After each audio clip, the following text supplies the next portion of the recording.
waxaan rabaa inaan shacabka Soomaaliyeed aan u sheego inay isdejiyaan waxaan rabaa inaan u xaqiijiyo in ay naga go'an tahay difaaca dalka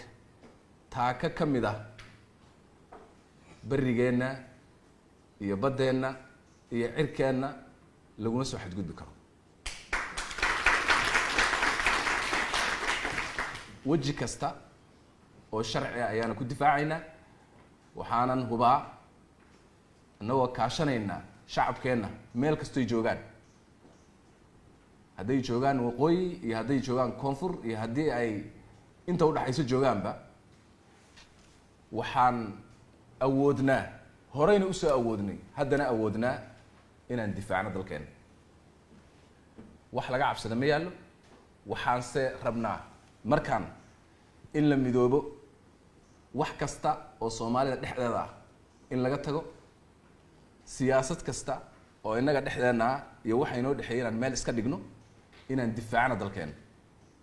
inaan difaacno qarannimadeena iyo gobonnimadeena taas laga maarmaan ah